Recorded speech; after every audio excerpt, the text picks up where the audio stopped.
a lot of the time they're like, why should I buy an album when I can pay for a membership and have every single album in the world? Like, why should I spend $10 for a CD when we don't even use CD players anymore, you know? So it's difficult to get people to spend money on products unless they are invested in that product. So we are the product, you know, and we need people to get invested in us.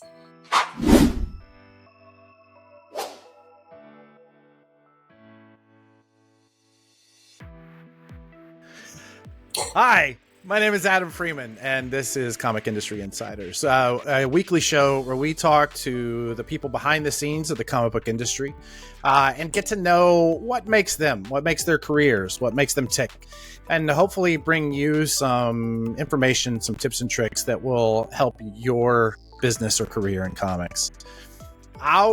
We have some very special guests this week. Not only do we have a comic book writer and artist, Mr. Rafer Roberts, but we also have two members of A Sound of Thunder, which is it is a metal rock band that I've known for many years. They've been interacted with stuff that I've worked on as both as fans and also as partners. They are incredible in their way, their use of their own fandom to create a brand and to create a business around their independent label. So I want to say thank you guys for coming on this afternoon. Welcome aboard. Thank you for having us. Thanks. So as I mentioned in the intro, I think the world of what you guys have built and what bringing Rafer in who would have guessed that Rafer Roberts that you see on your screen is heavy metal material? I mean, look at this guy. He's got earrings.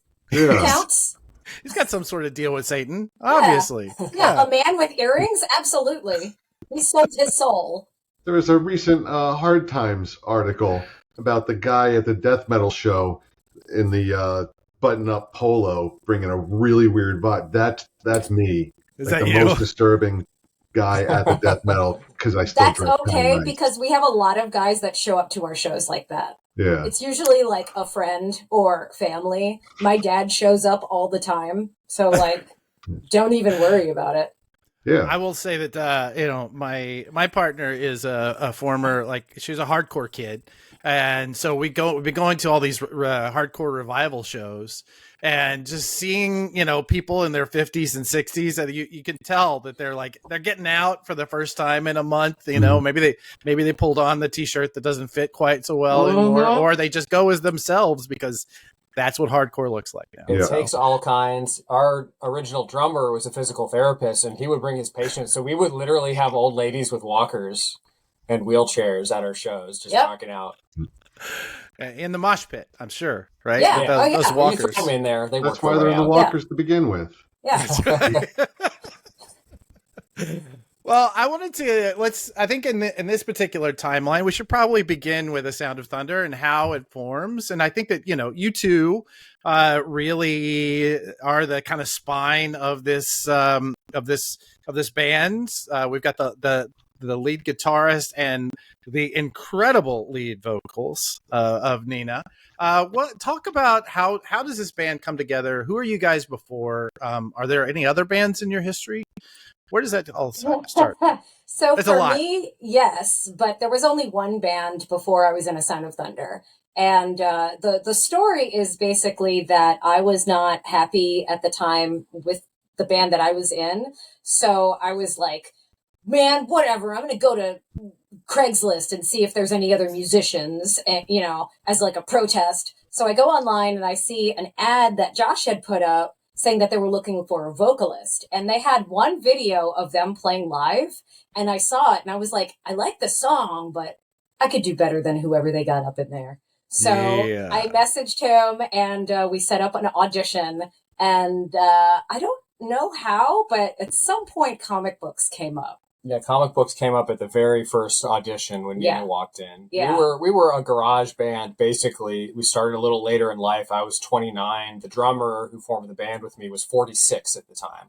So it was like we were just some old dudes that wanted to get together and play, and we just happened dudes at to 29. Yeah, for starting a band, that's old. how do you at 29? How do you hook up with the 46-year-old? Right? Craigslist. I mean, huh? He was in a cover band. Craigslist. Craigslist, Right. man. Yeah, and we found Nina on Craigslist, and we found our bassist Jesse on Craigslist, and we ended up. You said we're the spine, but really we ended up going 13 years with the same 4 people, no lineup changes. So it was really all 4 of us. Whoa. Okay. Yeah. All right. I stand lasted corrected. longer than Zeppelin.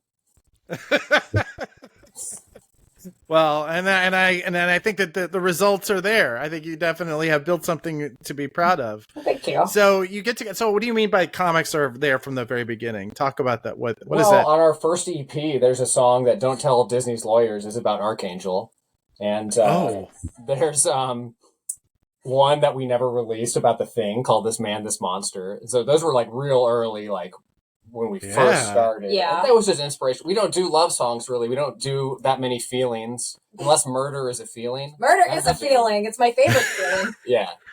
So we'd rather tell stories. And that's why comics is kind of a natural extension for us. Nina loves to tell stories in the lyrics. I like imagining, I get her story and I like imagining what that should sound like. And later on in the band, when we were doing, some tie-ins and the comics project started, that made it even more of an interesting experience for me as a creative exercise. Be like, what does Shadow Man's world sound like? Or what does the Queen of Hell sound like? Yeah, but I remember it might have been my second practice with The Sound of Thunder. I walked up to the door, and we used to practice at Chris, our old drummer's physical therapy office. So they had to let me in, and Josh would go up to the door and let me in, and he goes up to the door, he goes, "Before I let you in, I have one question. Cat beast, yes or no?" And I was like, I thought for a moment, I'm like, wait, cat. Oh God, no. And he's like, "You may come in." To be fair, I had never read Morrison's X-Men at that point. Look, it was still a no from me. Knee-jerk reaction to change. It's still a no from me, okay? I'm fine with it. I'm real sick of everybody giving Beast their own, oh, now he looks like a monkey. Now he looks like a cat. Now he looks like a tiger man. Look, just pick a look.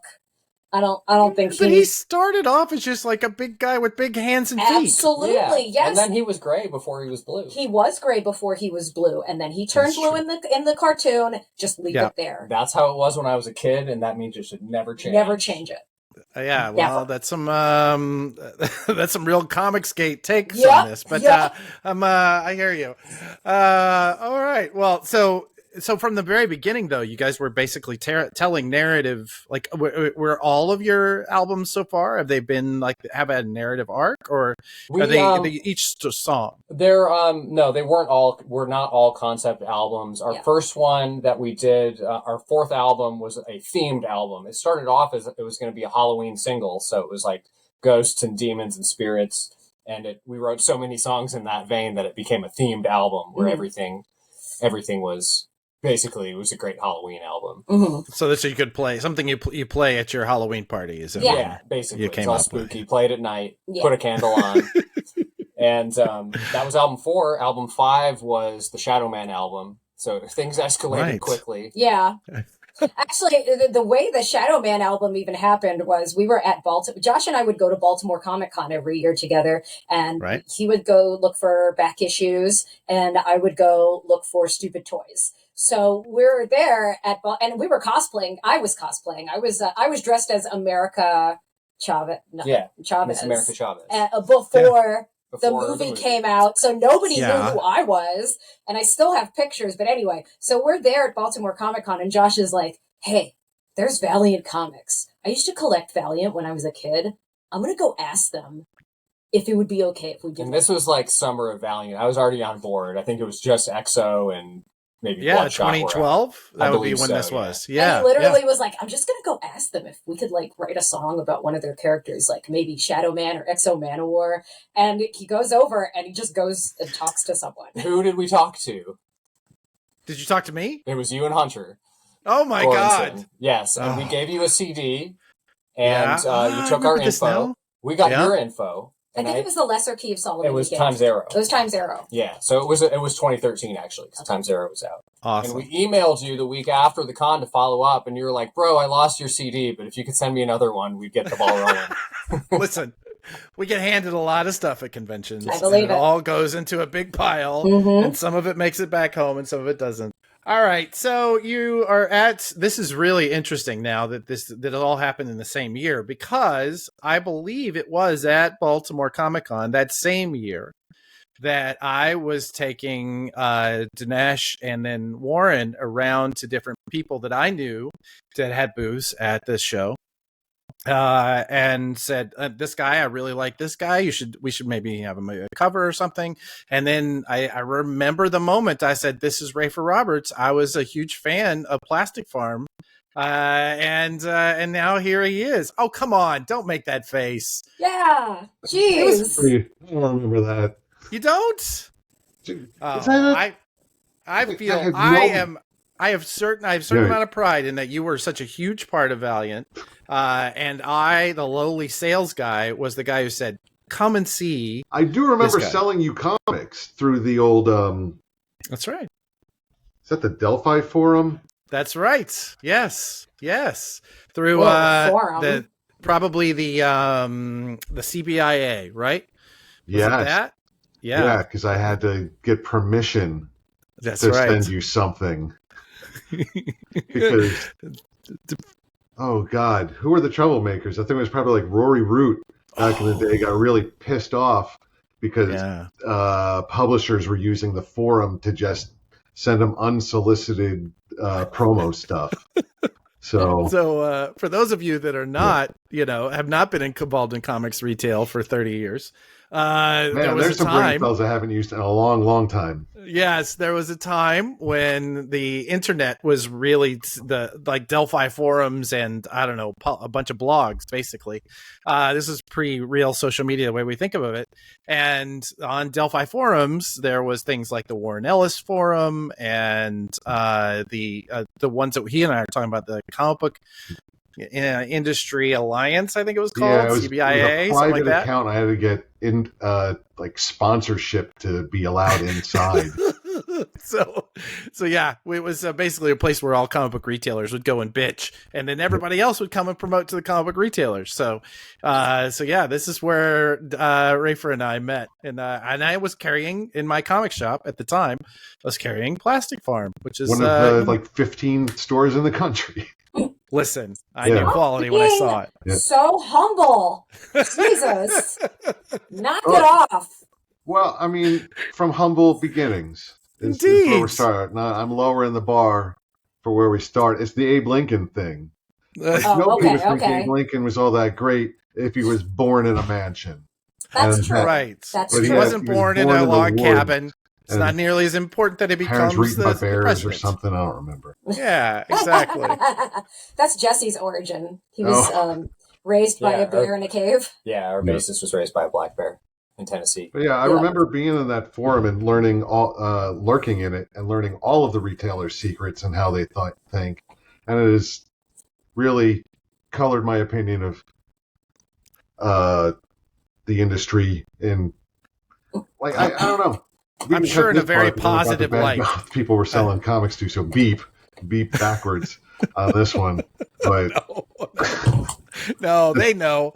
Anybody, I think half the people who watch this are comic book retailers, and they all know who they are and who their friends are. Learning a lot of inside baseball stuff on that, but that's all we do is inside baseball. This is the place for inside baseball, right, Rafer? That's all we want here.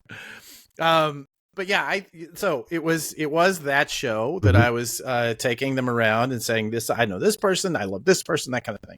And we'd do that for each other, right? We're always looking for people who are interested. And I will say, I think it was that same show where Jeff Lemire, I think, said at a panel that he was reading Harbinger, and so I asked him to do one of those blank covers, and he ended up doing, as long convoluted story from there, but he ended up doing a very famous cover for Harbinger that he did as a result of that. So that show was a whole bunch of stuff happened, including I met you guys and Rafer.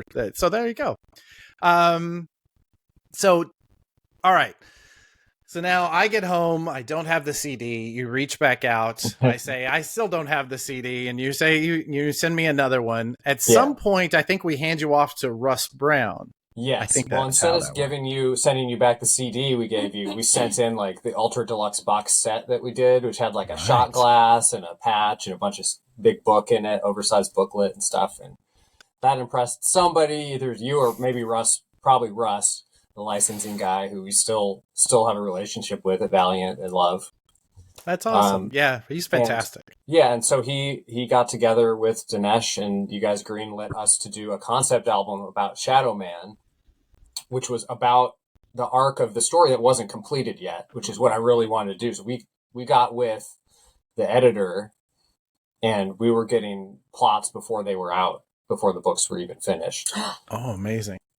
And we wrote a whole concept album that lines up chronologically with that first Shadow Man run by the Justin Jordan and Peter Milligan run.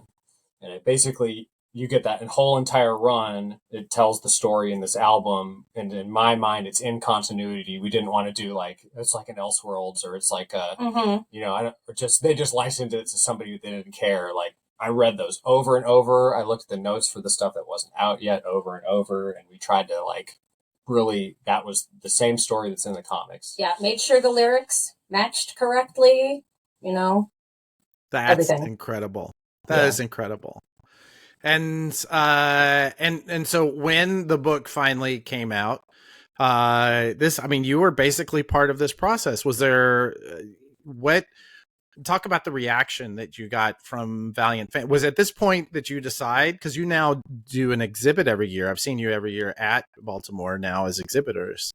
Is that where you start making that leap into this fandom as well? It was because at the same time when we were doing the Shadow Man album, we were already contemplating doing this Queen of Hell story that we're finally bringing out now. But this has been in the works for over 10 years at this point. The first song about the Queen of Hell, which is just called Queen of Hell, we recorded in 2012. Mm-hmm. We did a song about the villain. The second song is called Udaroth. That's about the villain. That came out in 2014. And by the time we did that, we did an animated video, and we expanded on the story for the animated video. And the very first concept art by an outside artist, Nina did the first designs. But the very first concept art for a comics project was actually done by Paulina Ganesho, she's writing Powerpuff Girls now and has done a bunch of stuff for DC. But she did real early concept drawings for Queen of Hell for us, and it's been in the works since then. So that was pre-Shadow Man, pre our involvement with Valiant. That's incredible. And didn't I see that you had that animated piece that you did? You had Brian Posehn as a voice on that. That was is that the right? second video for It Was Metal. Okay. Yes. Yeah. I got you. Which is like a sequel to Udaroth. So talk to me about this just from a business perspective. This is fascinating to me because the whole music industry has shifted in our lifetimes, right? When there had a mild interest in music like everybody else. But so watching that shift as an adult has gone from, I feel like I'm probably the oldest person in the room. So watch it go from like that place where these labels are essentially handling everything, and you show up and you make music and then they sell records, to this place now where the records are almost ancillary. But you guys, it feels very independently built, but not just independently built. Like, you're thinking multi-directional. You're thinking in the, I hate this word, but transmedia. Where does that come from the two of you? Is this, or the four of you? Is this something that kind of comes from like your training, or like, where does that come from? Okay, so I know that for me personally, the only reason why we're independent is because the big labels, like, they don't want people like us. Like, they want people they can, slap a sticker on and sell, and we have to give up all our rights to all of our music and stuff like that. And personally, when I started singing, like, I never even thought about any of that. All I wanted was to be famous. So I was like, I'll do anything. I will sing anything. But the longer I spent in a band where people didn't respect my values or my opinions, the more I realized I need to be in a band where I'm allowed to make decisions and I'm allowed to have more of a voice. So that led me to A Sound of Thunder. And now I'm in this place where it's like, I would still like to be famous, but only if I still get to keep my voice and my opinions. And the only way for us to do that is for us to do everything ourselves. So it's less of like, we chose to do this and more of we kind of have to do this. Nobody else is going to let us do this. It's multifaceted. The record labels, bigger record labels want you to tour all the time. Yeah. And because we started later in life, that's not really an option for us. Yeah, I've got a mortgage. Yeah, we all had mortgages and pets and spouses and stuff like that. Nobody's going in a van for 6 months. Right. But also, we learned very early on that labels, because we did have one label release, and they do not like diversity on records. They want you to be very much in the niche, in the box. So, like, we couldn't do a metal record and have a bluesy song on it or have a ballad on it. And that's us. We do make diverse music within the realm of metal. Yeah. And stuff that's not metal even.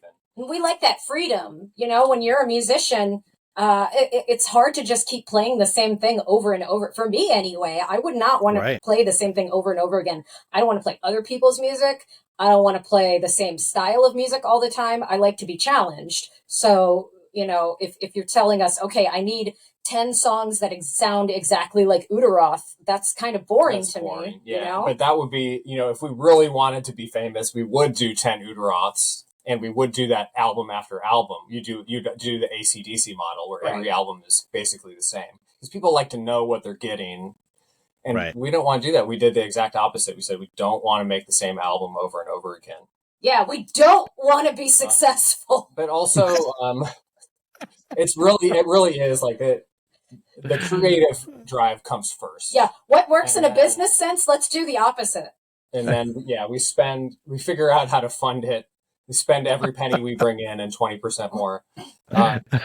But getting into the multi-directional thing you added, that's really just bucket list stuff for us. Yeah. It's like the Queen of Hell and Udaroth's story just grew naturally it started as Nina's story, and we just talked it over and kept tacking on and adding to it. And we met Rafer and he added a ton to it. And it just grew.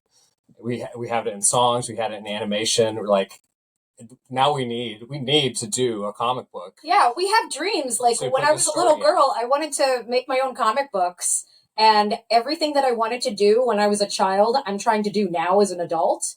That leads all of my ambition. So obviously we need to come out with our own comic book and hopefully someday our own animated series. It feels inevitable to me. That, oh God, I hope. Everything on your bucket list is going to be checked off.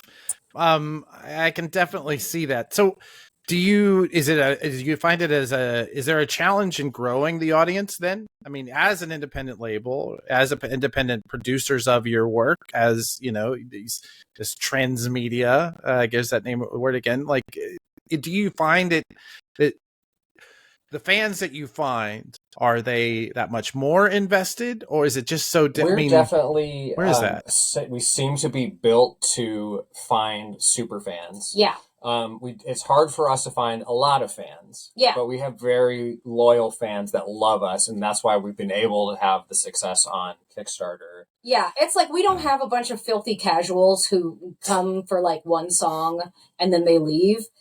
People who go to our shows know most of our songs, and if they don't, they leave buying a bunch of stuff. There might be 10 of them, but those 10 people are going to buy a lot of stuff. So we're kind of lucky in that way. We just need like a million more of those guys. Those casuals, those filthy casuals. The filthy casuals. I think those are the kind of fans that would want us to do the same song and the same album over and over again. Right. So we get the people that appreciate a deeper album, people that have the attention span to even sit through a whole album these days. Hardcore nerds. That's our fan base, hardcore nerds. Yeah, and also, because it was the same four of us for so long, and we do have a new drummer now, but he's amazing. He's going to be another family member, just like our previous drummer was. but people get How to did you know find us. him? Did Craigslist still a thing? Is that Actually local recommendation this time? Oh, okay. Yeah, he's 29, so he probably doesn't know what Craigslist is. Oh, you flipped it. So now, you're bringing in the youngster. When I started the band with our original drummer Chris, he was 17 years older than me, and when Justin joined the band last November, he was 29. Exact same age. He was exactly 17 years younger than me. So it just felt like meant to be. And The 17 cycle. years from now, you will step away. And our some bassist just had a baby. 29-year-old. So 17 years from now, our bassist baby will join the band on guitar. Yeah. That's the goal, is just to make the new band members. Yeah. And you don't have to pay them. And slowly grow the merch table until it's like a gift shop you have to go through like at the end of the except we're all show. related. Yeah. That's incredible. Okay, so you finish up the Shadow Man album. You begin that process, and in the meantime, you're telling the story about the Queen of Hell. At some point, you decide you're going to do a comic, and you reach out to our friend Rafer here. Tell me about how that conversation went. How did that start? Where does this go? We have this rule in the band that we don't like to work with people that you wouldn't be comfortable having over to your home for dinner. We've had management over the years that we severed ties with because we just didn't like them as people, and other collaborators that, we just don't do that. I'm sure it's cost us opportunities, but in the long run it has paid off for us being productive and having a nice, like, non-stressful band unit. Yeah, we're not making money here, so we need to at least have fun. Rafer was the first guy we bonded with at, like, a drink and draw. I think it was Heroes Con, Rafer? Or maybe it was South Carolina. And I think it was South Carolina we first met. Yeah. That one South Carolina con. We went to the drink and draw with Dinesh because we were promoting Shadow Man at the time. Oh, yeah. And that was where we met Rafer, who was cool, and he talked music with us. And I'm pretty sure we encouraged you to drink too much that night. That would be me. Was that the night we went to karaoke? That was the same weekend. I don't know if Rafer was there for that. Oh, okay. That might have been later. And if that was still in my...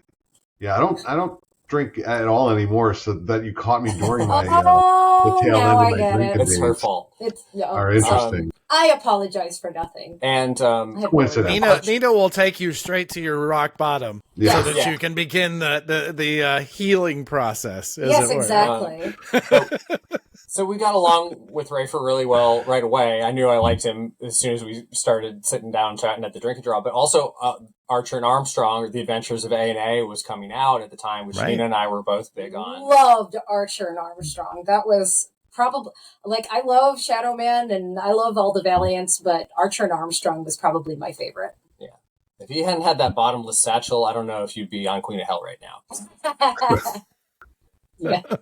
He's an inspiration to me. And here's the thing, the Queen of Hell could very easily have been, I don't know about Nina, but if I had just had my way, it very easily could have been a very straight, traditional, boring, kind of Conan-esque fantasy vibe. Oh.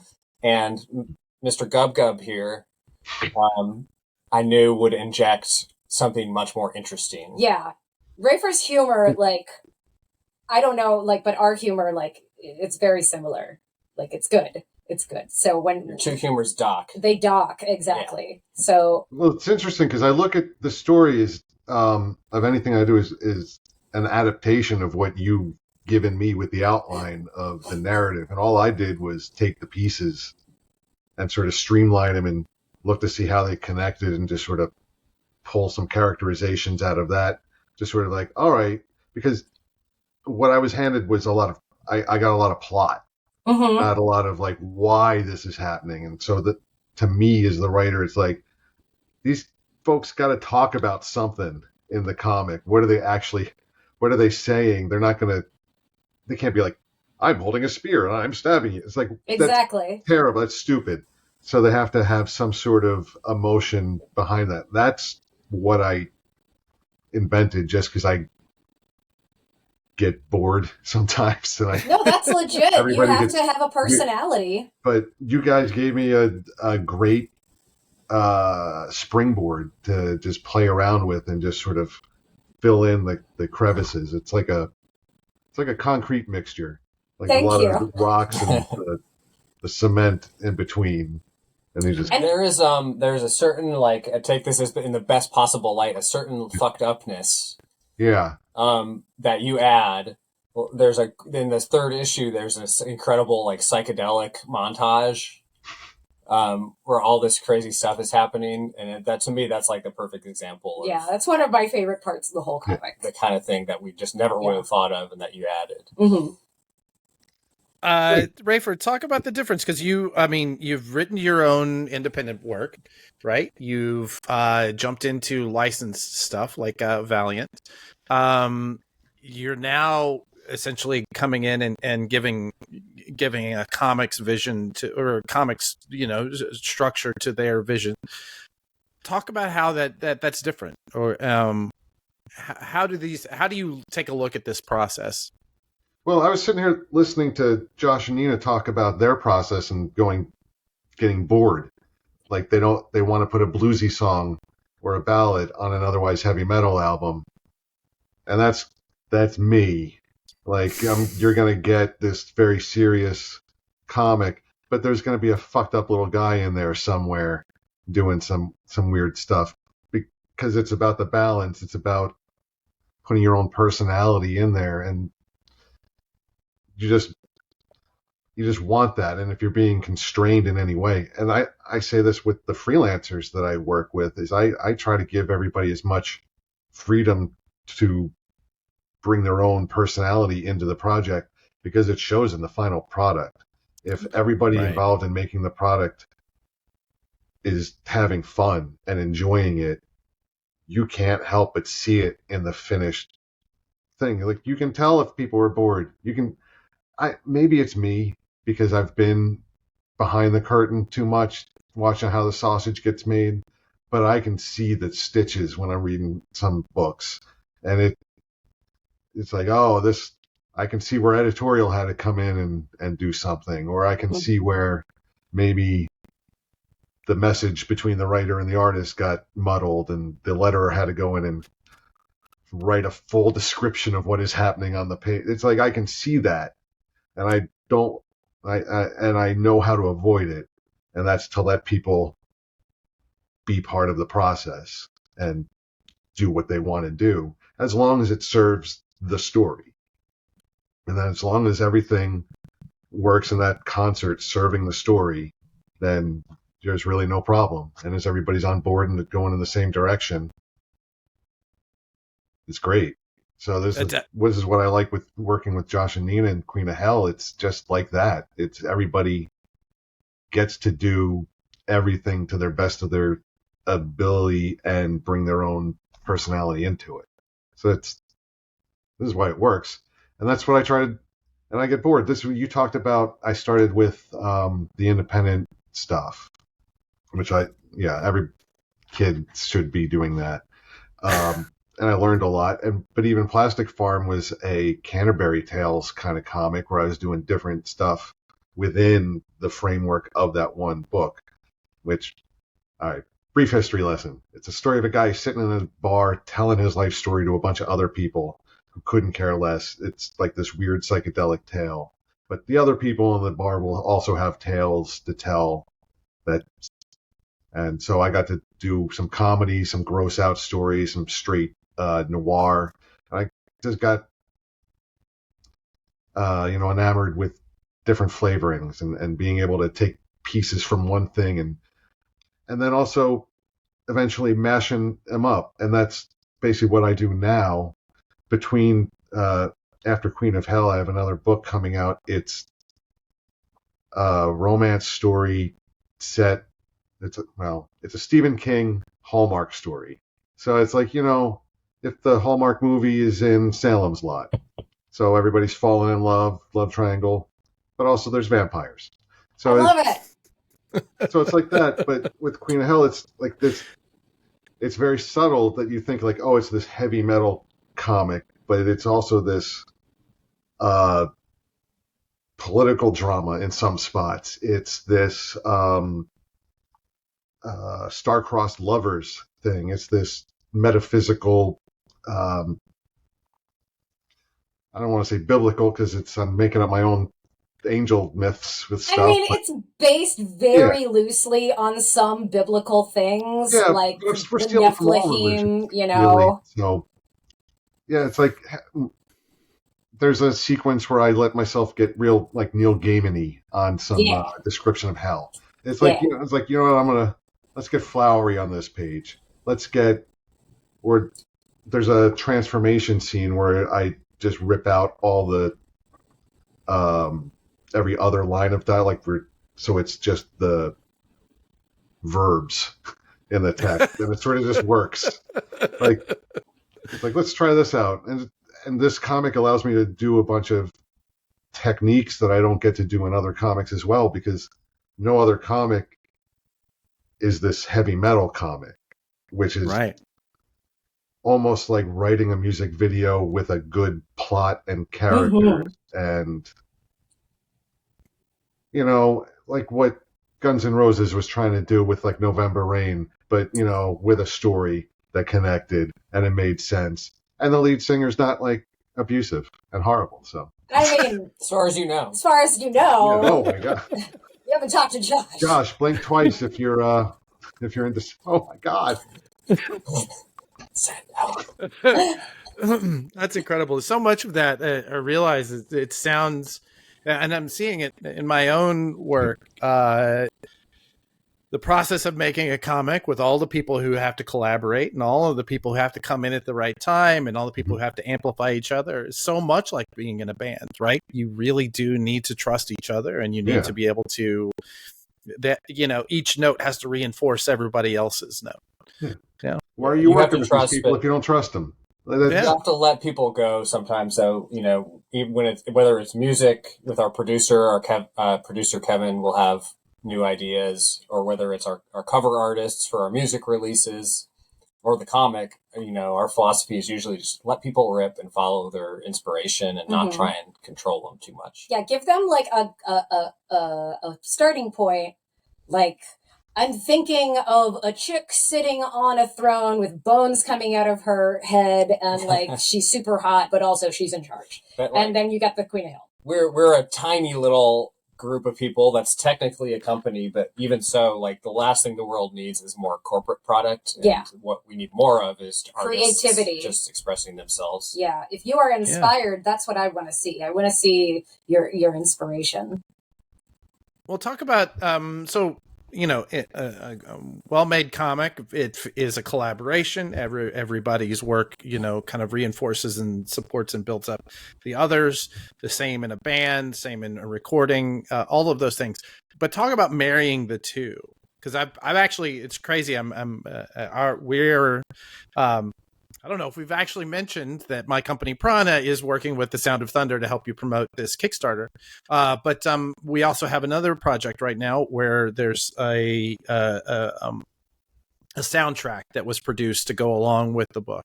This has been done a few times. Talk about how how do you think about that process? I mean, because you're talking about songs that match up with the stories themselves. Yeah. Well, first of all, one thing we didn't say that we probably should is that like the band is not in the comic. We're not characters in the comic. It's not. You're inspired. I'm literally the Queen of Hell. Okay. This is what we call me.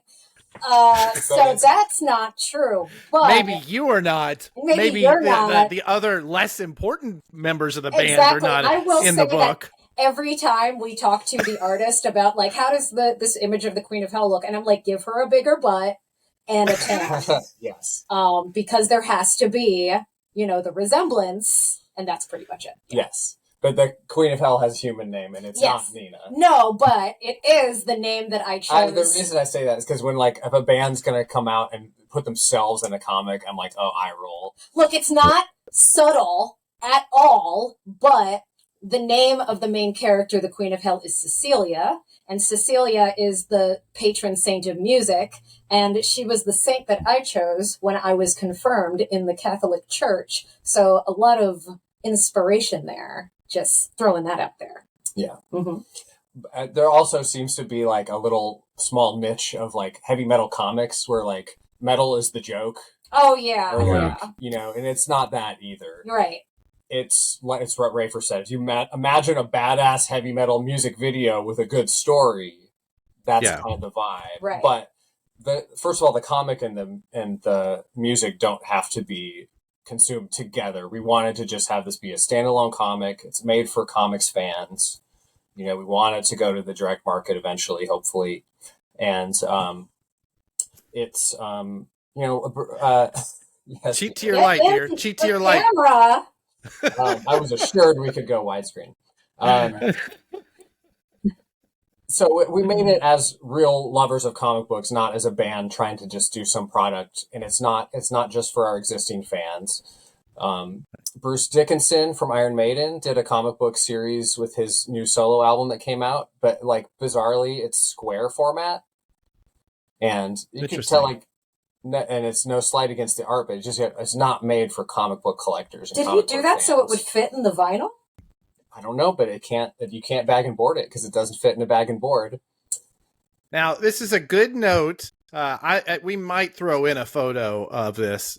Steph, if you're feeling frisky, I can send you a photo of our friend Josh's comic book room where he does all the fulfillment for the Kickstarters and what else. But it is impressive might be a word.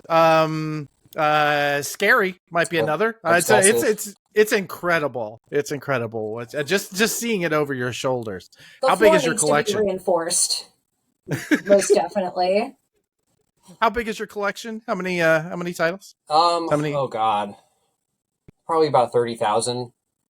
30,000. At this all point. Bagged and boarded and filed appropriately. All bagged and boarded in Mylar. Yeah, and in Mylar. Yes, because I never wanted to have to redo it, and I'm a little bit OCD like that. Acid-free tape, by the way. I got issues. You see More that? ways than one. And in furniture that it looks like you custom built for that room for those. I did. I built some shelves that fit short boxes specifically to add a little extra storage. Yeah. Yeah, I got it all. I got all the same height. So my excuse is I can cover it up and I can use it as tables to ship our Kickstarter stuff, make my little assembly line. But I'm in there, and also I record our demos in there, so I'm like surrounded by comics for inspiration all the time. And all that sound dampening paper can't hurt. Yes. You know, oh, that's true. Yeah, that's It's a big bass trap. That's right. Yeah, that's true. But my point was like we wanted to create this as comic book fans, not just as a band, right? Trying to do some extra product. Like for me, if I saw this our comic Queen of Hell, if I was like me in high school or middle school and I saw this at a comic book store, I would want it so bad. I'd be like, oh my God, this is so metal and brutal. I love this so much. This is so cool. And then if I found out that there was music that went along with that, I would want that music right away. And also for me, it would be the opposite. If I heard the music that we recorded for this, I would be like, oh my God, this is so cool. I love this. And then if I found out that there was a comic book that went with it, I would immediately want that comic. So those are the people that we speak to. People like me when I was in high school. Yeah. I think that's the way it should work, yeah. right? One of the cool things about the project for me is it's been what I call like a creative feedback loop. So we do the music first, and Nina has we did the outline with Rafer first. Yeah. Then we did the music, and Nina has rough lyrics that are just there so she can form melodies. But then we look at Rafer's finished script, and Nina does her final lyrics after looking at the script. And each song is not just a recounting of the whole issue, but Nina will take a character and take a moment or a scene from the comic, and she'll sing in character or as a narrator. And we have a couple of guest singers on the songs that sing in character, so it's very theatrical. But the script and the new words inspire more music, and the whole process it's just inflating like my creative, like, I don't know, sense of grandiosity. Like really like makes me feel good about everything. And now, having finished the first act, we have the rough demos, the instrumental demos for Act 2, and I'm really excited about them because I was writing them as I was envisioning the stuff we had talked about with Rafer for Act 2. Like, oh, there's going to be a dragon. I got to do a dragon song? Fuck yeah. You know? Who gets to play the dragon? I want someone to sing as the dragon. Get Brian Posehn back. No, we need someone who's like, I need someone who's an actual bass, like a legit bass. Did you know how hard it is to find a bass singer in heavy metal? Everybody's an alto or just bad. There are very few bass singers who can sing. They fall into two categories: altos and bad. Yeah, I'm telling you, it's hard. It's hard out there for a singer. That's Craigslist. Maybe that's the answer. Well, no, see, we want someone that people will recognize. And we did talk about getting the Chocolate Rain guy for a while. Oh man, I wanted him so bad, but I couldn't get a hold of him. I did want him, and I wanted Tillman from Rammstein, but of course that's impossible because he's got actual fame and money. So we'd have to actually pay him. And I think you can get the Chocolate Rain guy for pretty cheap these days, though. I don't know if that's.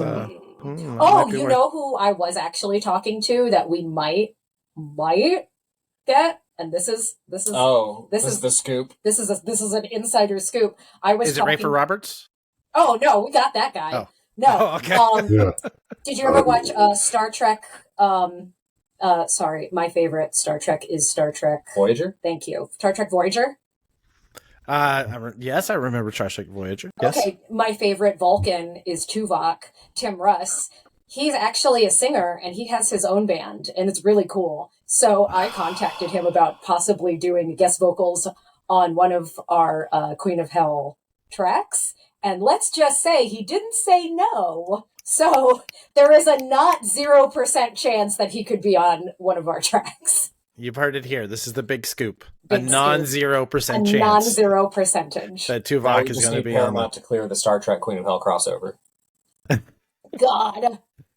What a dream. Get Russ Brown on it. I'm sure he can make it happen. He's a magic man. He's incredible. What a dream that would be. Well, I'd love to talk about how this collaboration has changed you guys as artists themselves. It sounds to me like this process is, as you're talking about this inspiration loop, it has led to other songs and other albums down the road. Does the process of working with somebody like Rafer, does it change how you think about building narrative? Does it change how you think about building songs, or like, is that a preset process? Am I reading too much into it? Oh, it definitely inspires different things. So, for example, Rafer came up with this great side character called Nyux, and he's like a frog dude. He's like a big frog man from hell, and he wears like a what is it? A Roman gladiator helmet. So we're thinking like, well, how did this Roman gladiator? Not a gladiator. The army helmet. The red mohawk. Yeah, the mohawk thing. But we're like, how does like a Roman gladiator type dude wind up in hell, and why is he a frog? So that's like, when you think of those pieces, like, how did that come together? That's inspiring. So that makes us want to write a song. Well, we can have a live project meeting right now, Adam, if you want to see how this works, because Rafer hasn't heard about this, I don't believe. So here we go. Let's go. We wrote a song about Nyux. It's a bonus track. We did not record it yet, but it kind of slots in with the first EP. And I love the song. It's called "The Power of the Frog." And it's legitimately super catchy. And I'm like, so the first EP is done. This slots into that part of the story. How do we do that? I'm like, okay, we could do a Power of the Frog single with a one shot. Mm-hmm. And Rafer created Nyux. Rafer, I guess you say Rafer and Mike co-created him, since Mike drew him first. And, one shot. We just got to get the story of Nyux. The origin story. I want to know about how this like Roman gladiator style dude became a frog. And I'm like, well, frogs are the harbinger of doom in some cultures. So I'm like, maybe there's like a connection there. Maybe like when he died, a frog went into his mouth. I don't know. Like something weird happened with this guy in like Roman gladiator times. So like, that's fun to me. I love historic stuff. So now, basically, Adam, you have to make our Kickstarter a success so that Rafer can write the Frogman miniseries. Yes. I just came up with a weird little dude. Yeah, exactly. A weird little Too late. dude. I love weird little dudes. But that was part of the feed. I don't know if like when you put that character in the story, you're like, I wonder if Josh is going to write a song about this. But then one day in his inbox, the song appears. Mm-hmm. So that's a perfect example of like that just grew from this side character to a song, and now I'm like, I can see the T-shirt. I'm like, I want the frog, the power of the frog on a T-shirt. For the record, the frog demon is there. He's a bridge between the new school demons that work under Udaroth, who are like the big, tall, muscular, military-style demons who have been sort of transformed into this invading force to hopefully one day break them out of hell and take over heaven, versus the old school demons that are still down in the pits doing their job. They're more Hieronymus Bosch looking folks that are still their traditional forms, and so Nyx is sort of the bridge in the gap where he's sort of still got his original demon form, but he's fighting too. So it's like that halfway period. This is the stuff that I got to think about when when coming up with the denizens of hell. Is like, how does this work?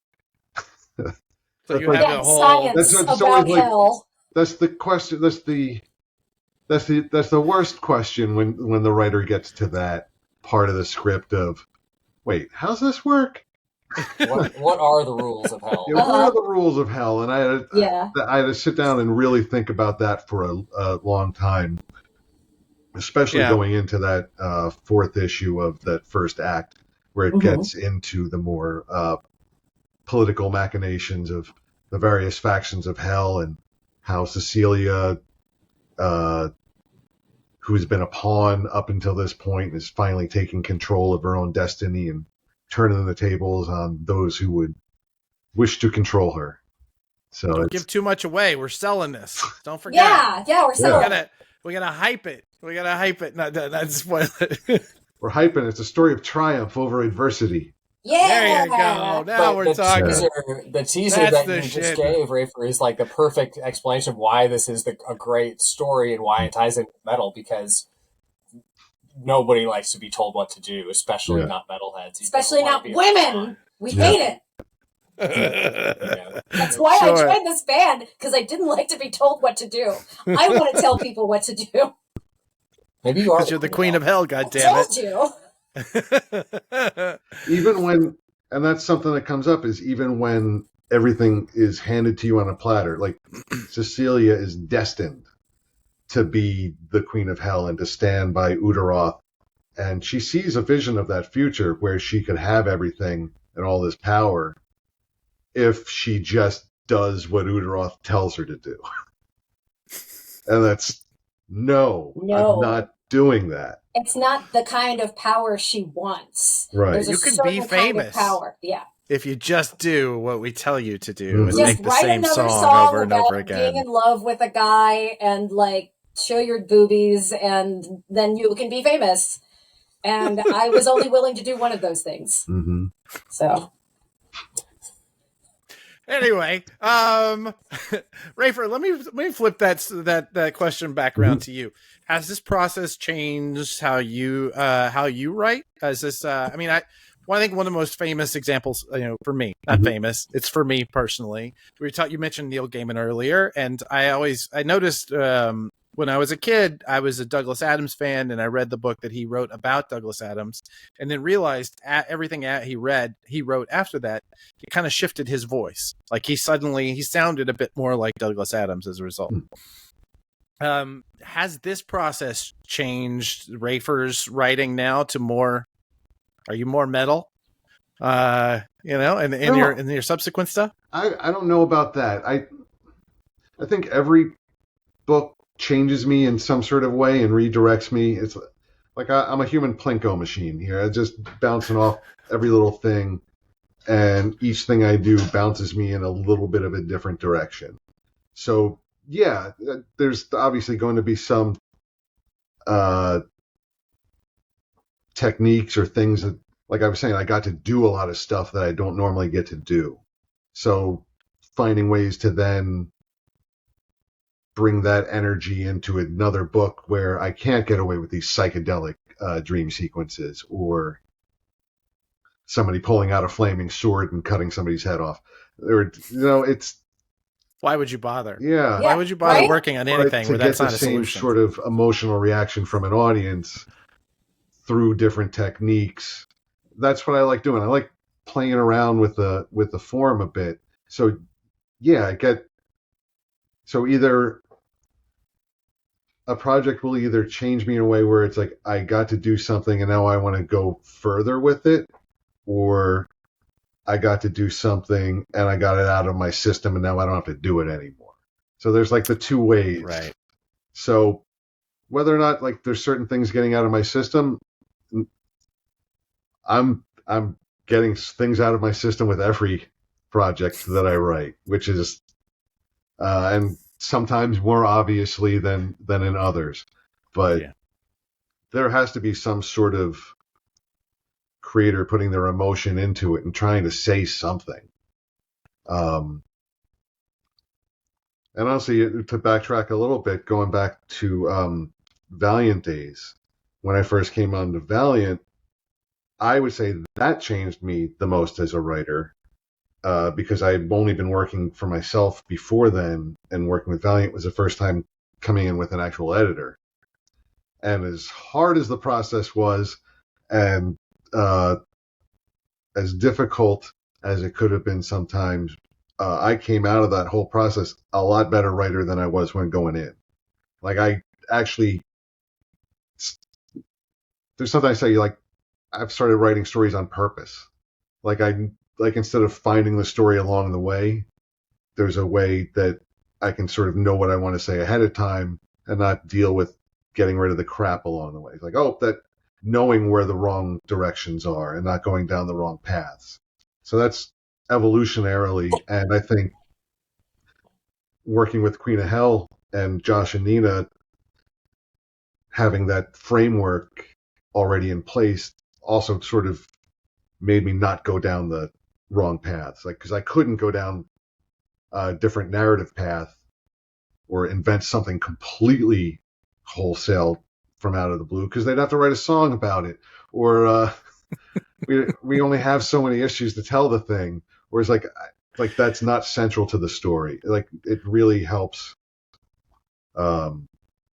Speaking of which, I'd like to suggest that you write in a character that is the Queen of Hell's secretary, because Josh's girlfriend has been asking for this character for so long.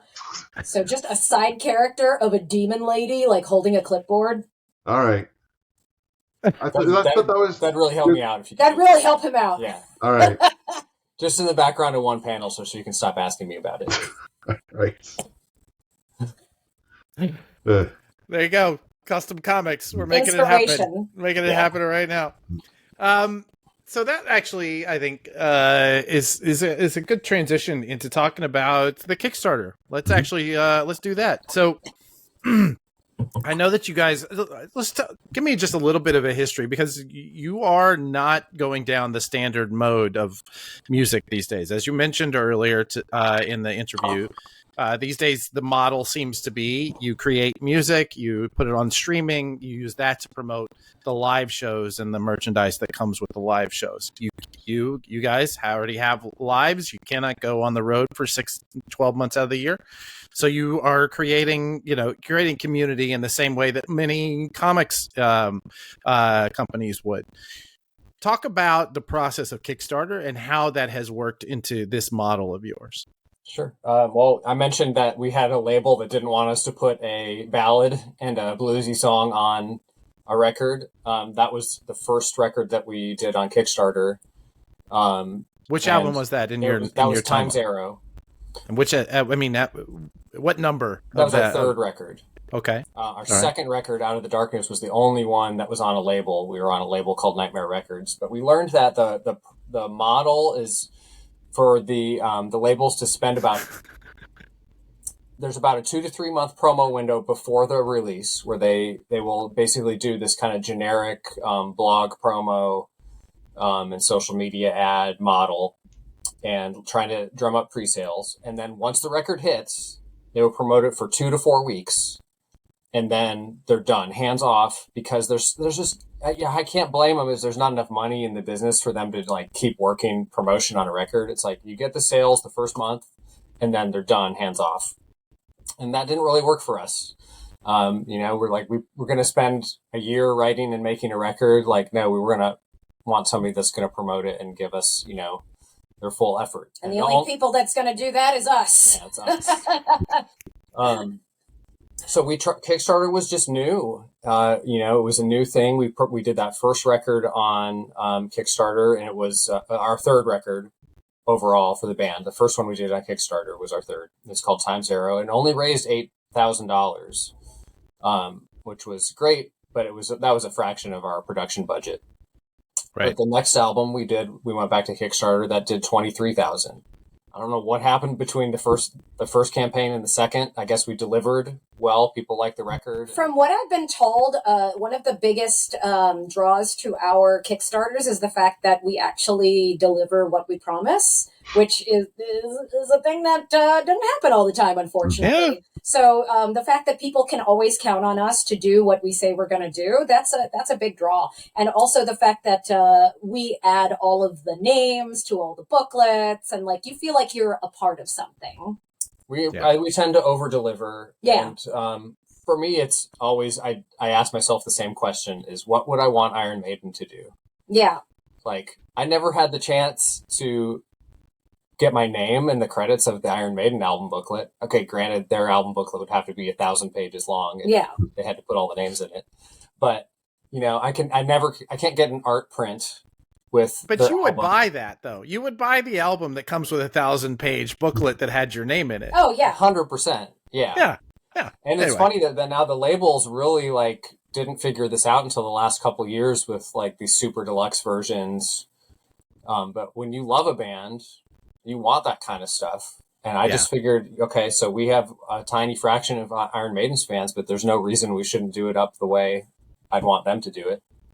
Yeah. So that's what we did. And so those campaigns kept going up. And by the time we did our ninth record, The Crimson Cult, that was the most funded metal album ever on Kickstarter by a metal band. There is one album above it that is not a real band, and funnily enough, it's a album by a fake band that exists in a comic book.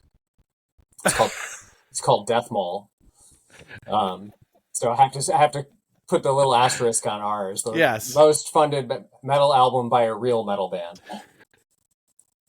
But yeah, it's just grown, and it's allowed us to do these weird things, bonus EPs and comic books. We did a anthology in 2018 with Rafer worked on it. We had a bunch of great people on it. Barry Kitson's on it, Bob Hall, Roberto De La Torre, lots of great talent on that book. And that was a great Valiant talent on that that book. We swiped a lot of Valiant talent. Yeah, definitely.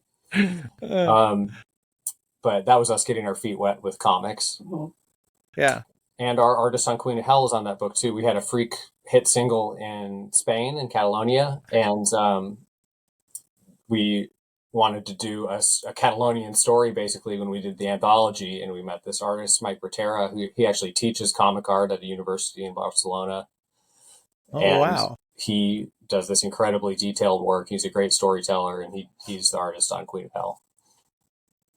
I've worked with a number of Spanish artists. They have an incredible culture of comics there. Whoa, I gotta correct you there real quick. Don't call them Spanish if they're from Barcelona. They will kill you. Barcelonian? No, Catalan. All right. And the only reason I say this is because we literally met these people because we did the Catalan national anthem. So the last thing I want to do is piss them off. I stand corrected. I will endeavor to never make that mistake again. Calling a Scottish person English, holy crap. I found this out the other day. I didn't even realize it. Mike Rotera, our artist, published the first comic zine in Spain. Oh, wow. And he published Pasquale Ferry's first work in that zine. Huh. Wow. So he knows all those guys over there. Well, that's incredible. So so then Kickstarter really has been the key to you growing as an independent band. Is that what you're 100%. saying? Yes. Yeah. Yeah. And we've been doing Kickstarter for so long now that it's kind of become a big part of us as a band, because now it's like I want to say every 2 years, or it used to be every other year, but I think we're like calming down a little bit. Now it's more like every other year we plan, okay, this is this year's Kickstarter. We got a lot of work to do. We're going to have to, do the layout and make sure that everything's ready. And it's a big part of our scheduling. So a lot of stuff to look forward to, but also a lot of work to be done. Well, and we're seeing that a lot too with comic book publishers, especially where the Kickstarter schedule has become part of that process for everyone of engaging with the artists. I mean, with the fans directly. Would you say that is there? What percentage would you say of your overall fan base interacts with you at Kickstarter? Is that what I would call the active fan base, or the really engaged fans? Probably half, like a pretty good number. I would say more than half. We have our monthly listeners on Spotify, for example, range between 15 and 40,000, depending on if we have a new release.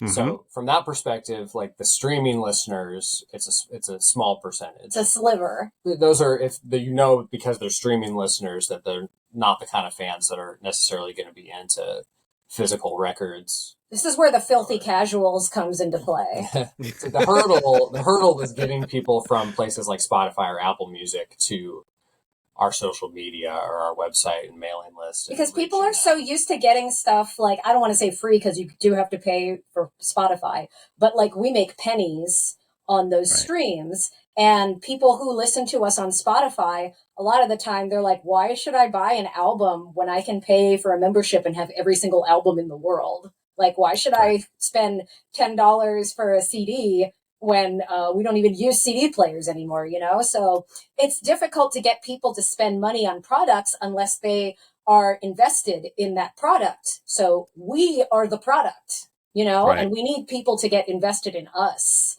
not just the music. And it's hard to do that through streaming mediums because, you listen to Udaroth on Spotify, you're not hearing the backstory, you're not seeing the animated music video, you're not seeing the comic books or anything like that. So it's difficult to find an audience when we have so much more to offer. And those streaming platforms very intentionally try to keep people within the platform. Oh, yes. They don't give you an option to put in your email and send it to the band. You know, they don't link you outside the platform to the band's socials. But once we get people to reach us directly on the socials or wherever, in person at shows, we have a really high rate of those people becoming great fans. Well, there's a writer, I think he was one of the founding editors of, I think it was Wired magazine, a man named Kevin Kelly, who about 10 or 15 years ago wrote this thing called 1,000 True Fans.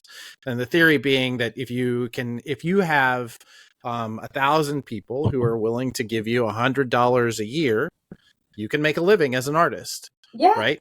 And that's really it. It's just 1,000 people. That feels doable for most of us as creators, right? So yeah, I can definitely see how that goes. What are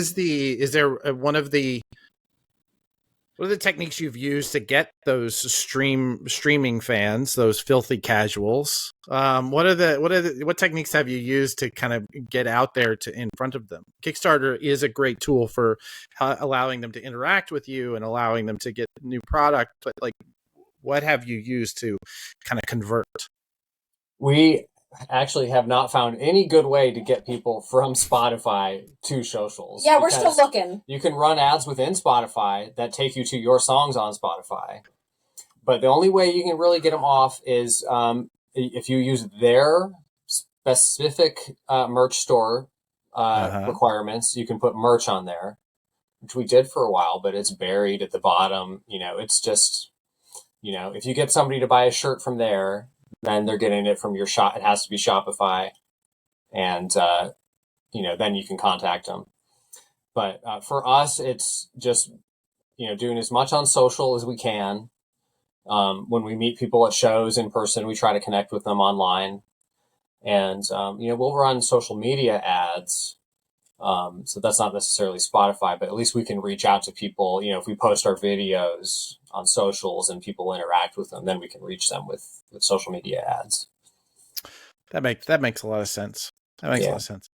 Has Rafer, have you found you do a lot inside of comics since your conversation with since your growing partnership with this quartet.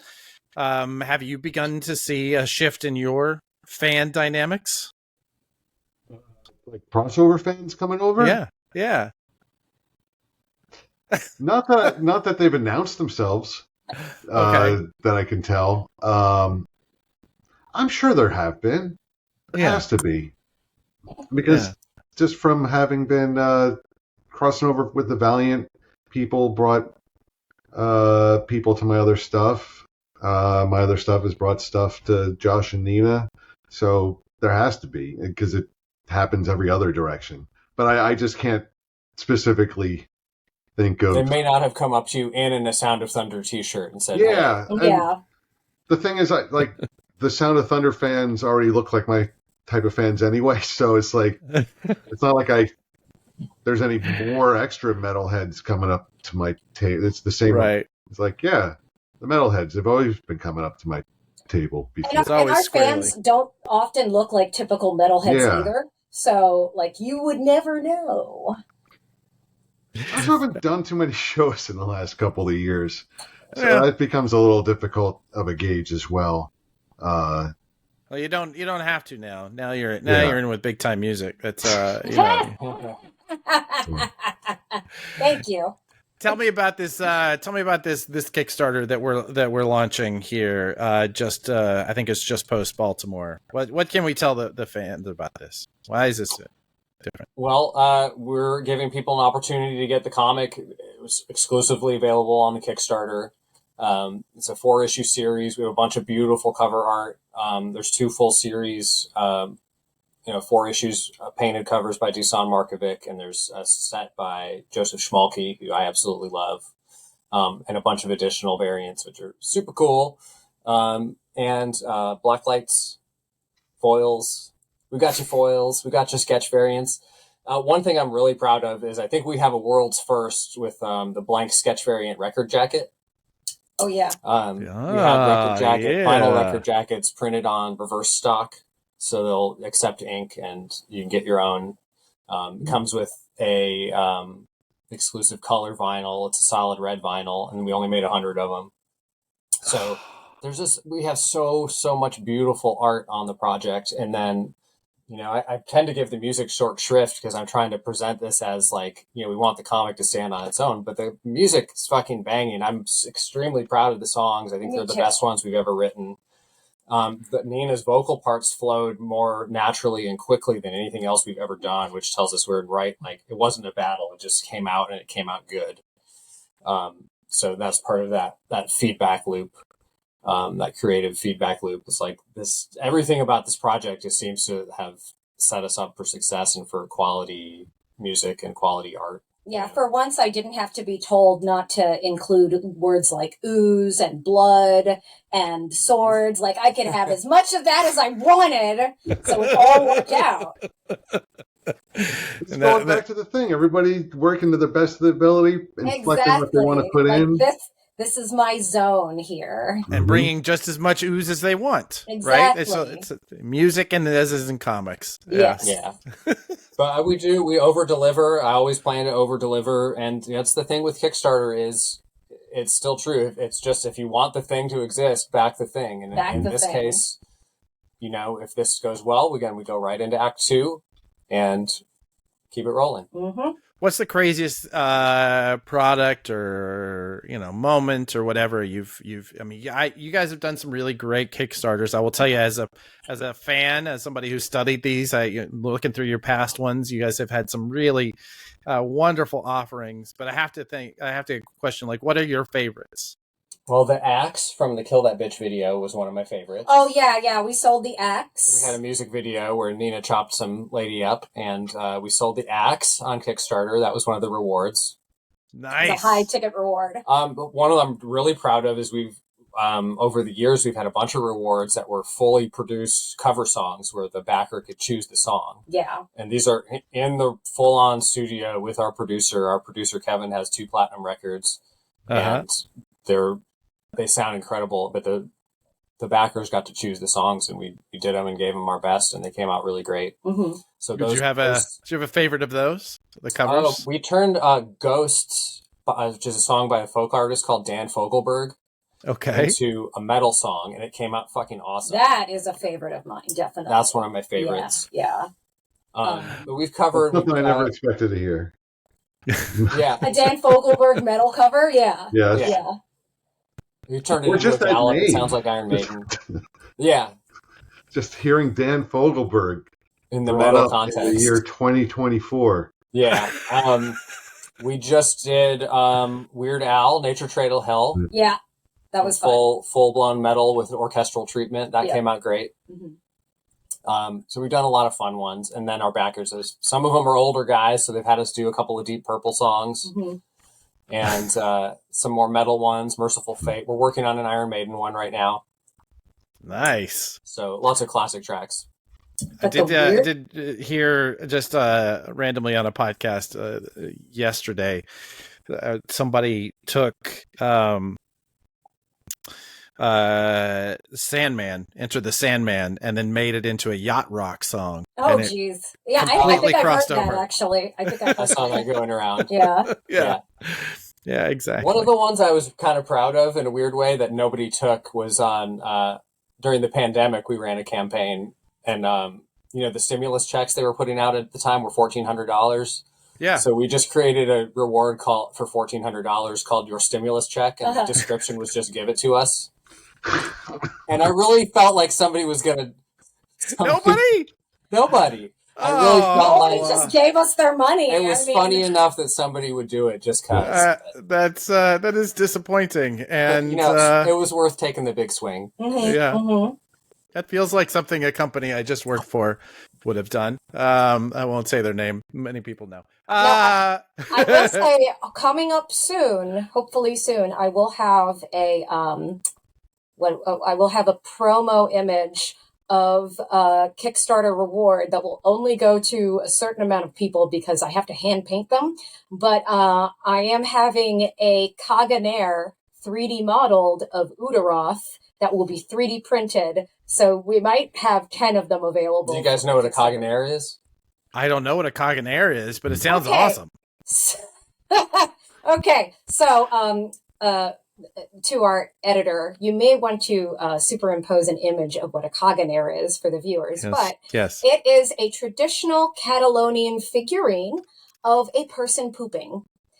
Now, you are traditionally supposed to put this little figurine in your nativity scene during Christmas, and it is traditionally supposed to look like a shepherd or a little Catalonian guy with the red hat, and he's supposed to be in the background as like a little joke, like, oh, look at the beautiful nativity scene, and then there's a guy pooping in the background. So if you go to Barcelona, you will see lots of gift shops selling Kaganers, and now they come in like every shape you can think of. So I recently bought one of the Hulk for Josh, and he's got a little green poop.